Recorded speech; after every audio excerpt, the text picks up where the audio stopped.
اللہ اللہ اللہ اللہ اللہ اللہ اللہ اللہ۔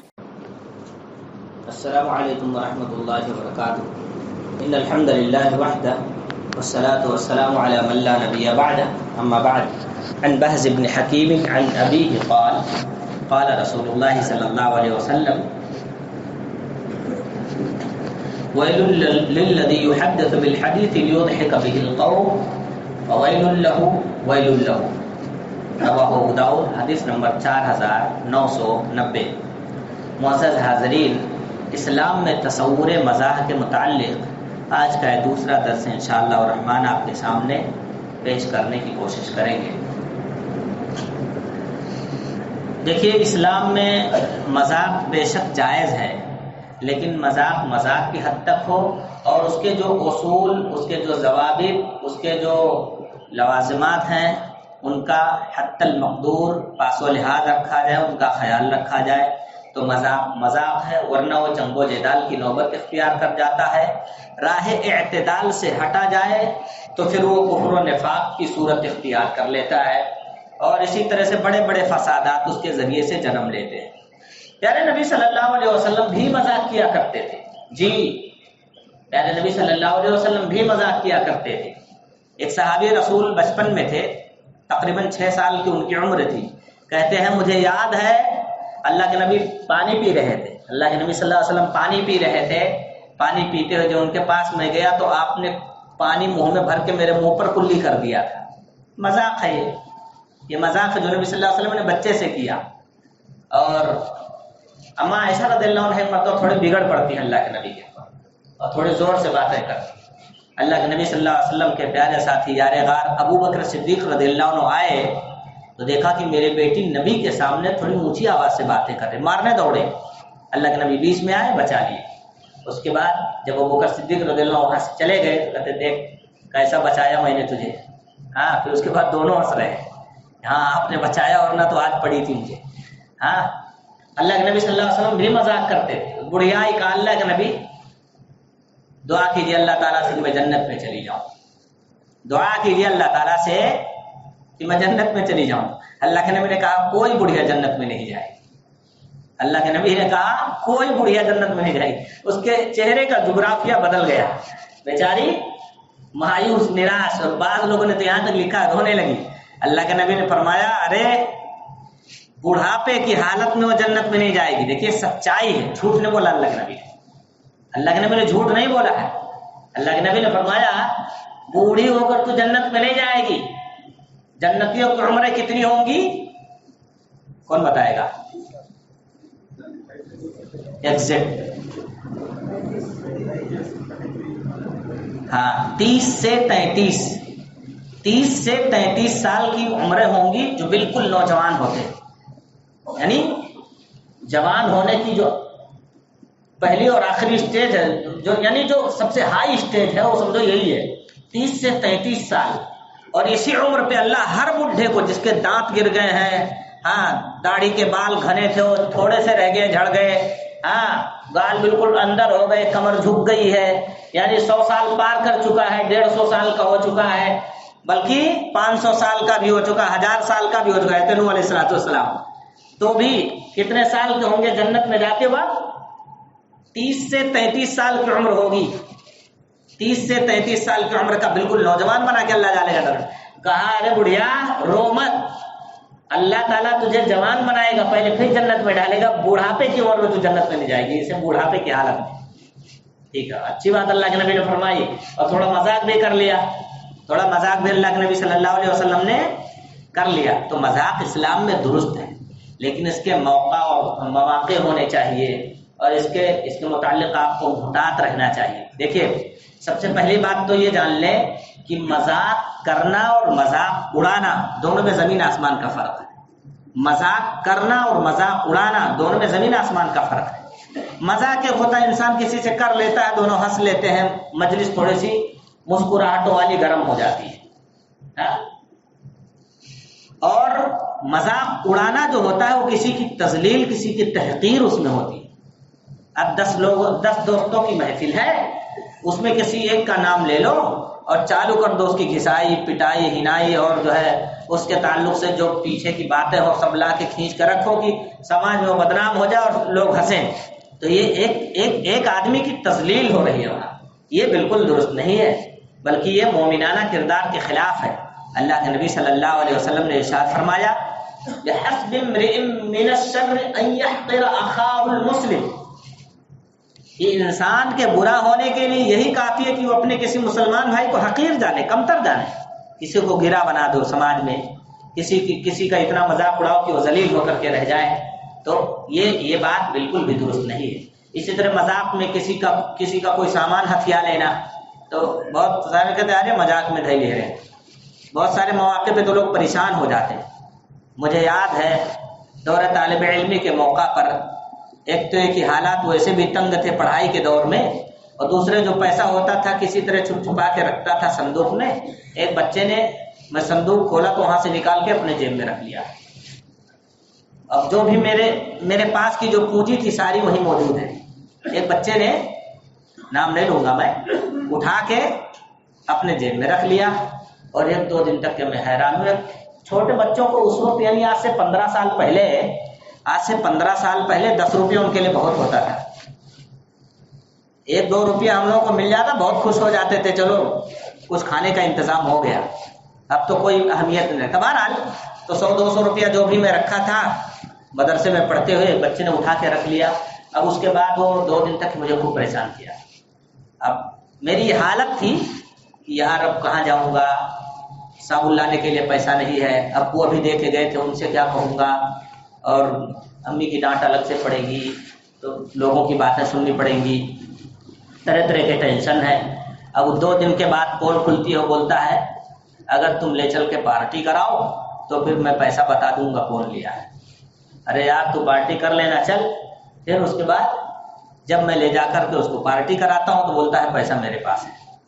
تو یہ مذاق اسلام میں درست نہیں ہے، یہ مذاق اسلام میں درست نہیں ہے. اسی طرح سے کسی کی کوئی چیز چوری کر لینا، یہ بھی بہت سارا ہوتا ہے. مدرسوں میں آج بھی یاد ہے، میں مدرسے کا طالب علم ہوں اس لیے مدرسے کی ہی مثال پیش کر رہا ہوں.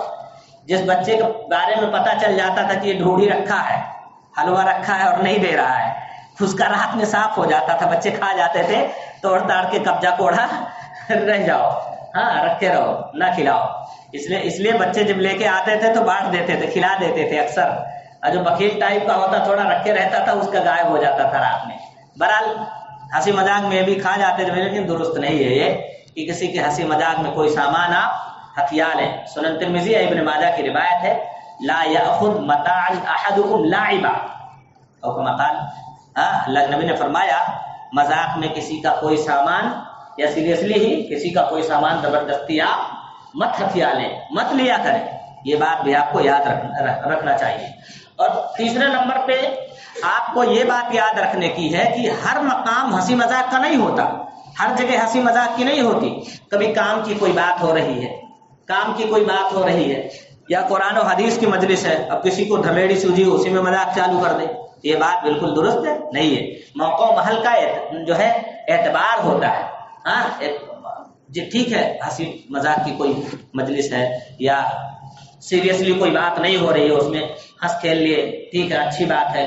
لیکن اب قرآن مجید کی تلاوت ہو رہی ہے، تقریر ہو رہی ہے، اس میں آپ لگے ہو ہنسی مذاق میں، یہ بات بالکل بھی درست نہیں ہے.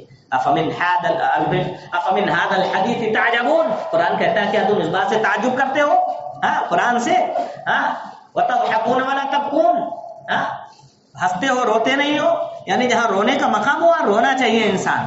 زیادہ ہنسنا یہ دل کو مردہ کر دیتا ہے.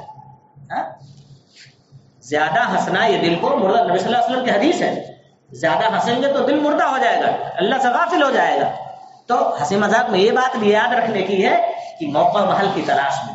امام اسماعیل رحمۃ اللہ علیہ دیکھتے ہیں کہ ایک عورت بڑے خشوع و خضوع کے ساتھ نماز پڑھ رہی ہے، اور اس کے بعد دیکھتے ہیں نماز کے بعد آتی ہے تو آئینے کے سامنے کھڑے ہو کے بننے اور سنورنے لگتی ہے. امام اسماعیل رحمۃ اللہ علیہ کہتے ہیں کہ ابھی تو خشوع اور خضوع کے ساتھ نماز پڑھ رہی تھی اور اب کیا چمکنے لگی ہے، تو بننے سنورنے لگی. وہ عورت کہتی ہے جب میں اپنے رب کے سامنے کھڑی تھی جب میں اپنے رب کے سامنے کھڑی تھی تو خشوع اور خضوع سے اس سے عاجزی کے ساتھ دعائیں کر رہی تھی، اور اس کے سامنے کھڑی تھی تو وہ حالت تھی میری۔ اور اب میں اپنے شوہر کے سامنے جا رہی ہوں تو بن سنور کا جانا پسند کرتی ہوں، تو اس موقع پر وہ کام میں نے کیا خشوع و خضوع کے ساتھ جو وہاں حق تھا، اور اس موقع پر شوہر کے سامنے میں یہ کام کر رہی ہوں جو اس کا حق ہے۔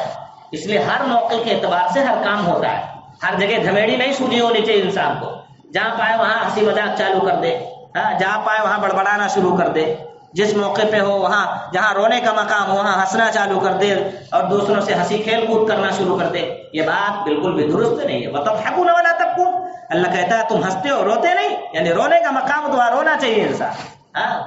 اور اسی طرح سے مذاق میں یاد رکھنا چاہیے کہ کبھی ہم جھوٹ نہ بولیں۔ 4990 نمبر کی سنن ابو داؤد کی روایت میں نے بحث ابن حکیم کے حوالے سے، وہ اپنے باپ سے بیان کرتے ہیں، میں نے اپنے باپ سے سنا، وہ بیان کر رہے تھے، جو بات ہے وہ یہ، اللہ کے نبی نے فرمایا ویل ہے، بربادی ہے، ہلاکت ہے اس شخص کے لیے جو باتوں کو محض اس لیے گڑھے اور بنائے کہ قوم والوں کو ہنسائے۔ بہت سارے لوگ ہوتے ہیں نا، اللہ اکبر، ارے دوسری مجلسوں کی بات نہیں کرتا، تقریروں میں بھی اگر چٹکلے نہ چھوڑے جائیں، تقریروں میں بھی اگر لطیفے نہ سنائے جائے تو آج مولوی صاحب آج ہنسائے نہیں، مولوی صاحب آج سکھی رکھی بول کر چلے گئے، چاہے وہ جھوٹی ہی کیوں نہ ہو۔ بہت ساری جھوٹی باتیں گھڑ گھڑ کر لوگوں کو صرف ہنسانا مقصد ہو رہا ہے کہ ہنسے لوگ، کھلکھلائے لوگ، ٹھٹھے مارے، اور ایسے ہی واعظین و مقررین سماج میں پسند کیے جاتے، شوق سے یہ بلائے جاتے، جبکہ یہ لعنت والا عمل ہے۔ اللہ کے نبی نے ویل کی بشارت دی، ویل ہو، ہلاکت ہو، بربادی ہو ایسے شخص کے لیے جو باتوں کو گڑھ کر لوگوں کو ہنسانے کے لیے گڑھتا ہو اور پیش کرتا ہو، گڑھ کر پیش کرتا ہو، جھوٹ بولتا ہو۔ تو جھوٹ بول کر لوگوں کو ہنسانا یہ بالکل بھی درست نہیں ہے۔ جائز ہنسی مذاق، آپ یاد رکھیں، جائز۔ صحابہ کرام رضوان اللہ علیہم اجمعین کبھی جھوٹ بول کر مذاق نہیں کرتے تھے کہ جھوٹ بولے۔ دوستوں میں آپسی مذاق کے درمیان نامعلوم کتنی جھوٹی باتیں بولی جاتی ہیں، مذاق کیا نہیں مذاق اڑایا جانے لگتا ہے۔ یہ بات بالکل بھی درست نہیں ہے کہ کسی کا مذاق اڑائیں، مذاق کر سکتے ہو بھی جو جائز ہو، مگر مذاق آپ اڑا نہیں سکتے، وہ بھی جھوٹ بول کر نہیں کہ کسی کے ساتھ کوئی واقعہ یا کوئی حادثہ نہ ہوا ہو اور پھر بھی اس کو ہاں ایسا ہوا اور بیان کرے۔ عام طور پہ بچوں کو سلانے کے لیے گھروں میں جو قصے بیان کیے جاتے ہیں نا، ایک تھا راجا، ایک تھا کوا، اس کا نام تھا ٹڈو پڈو چڈو، پتہ نہیں کیا کیا نام دے کر کے لوگ ان کو سلاتے ہیں اور جھوٹی باتیں بیان کرتے ہیں۔ کبھی تو ہنسانے کے لیے بھی نہ معلوم کیا کیا جھوٹی باتیں، کہ قصے کہانیاں جس کا نہ کوئی سر ہے نہ کوئی پیر ہے۔ الحمدللہ فخر سے کہتا ہوں، میرے دادا جان آج بستر مرض پر لیٹے ہوئے ہیں، 2 سال سے تقریباً فالج کا اٹیک ہوا، اللہ انہیں شفائے کاملہ عطا فرمائے۔ ان کے ذریعے حضرت موسیٰ علیہ السلام کا ہے، یوسف علیہ السلام کا ہے، ابراہیم علیہ السلام کا، دیگر کچھ انبیاء کا، یونس علیہ السلام وغیرہ کا جو مشہور قصہ تھا، حضرت یوسف علیہ السلام، حضرت موسیٰ علیہ السلام وغیرہ کی جو پیدائش سے لے کر کے وفات تک یا جو مشہور واقعات، سارے قصے ہم نے بچپن میں یعنی جب سے ہوش سنبھالا دادا جان سے سنتے آئے تھے اور وہاں سے ہم نے یاد کر لیا تھا، سارے قصے اس وقت سے ہمیں یاد ہیں۔ انبیاء کے قصے کہانیاں یہ ساری باتیں ہمیں انہیں سنانے چاہیے اور وہ ان کے ذہنوں میں پیوست کرنے چاہیے، ہمارے اسلاف کیسے تھے، ہمارے اچھے لوگ کیسے تھے، انبیاء کیسے تھے۔ جھوٹی باتوں سے اعتراض اور احتیاط کرنا چاہیے۔ اللہ ہم سب کو اچھی باتیں بولنے کی اور جائز ہنسی مذاق جو ہے وہ جائز ہنسی مذاق کرنے کی توفیق عطا فرمائے، ناجائز ہنسی مذاق سے ہمیں پرہیز کرنے کی توفیق عطا فرمائے۔ وصلی اللہ تعالی علی خیر خلقہ نبینا محمد وآلہ وصحبہ اجمعین۔ والسلام علیکم ورحمۃ اللہ وبرکاتہ۔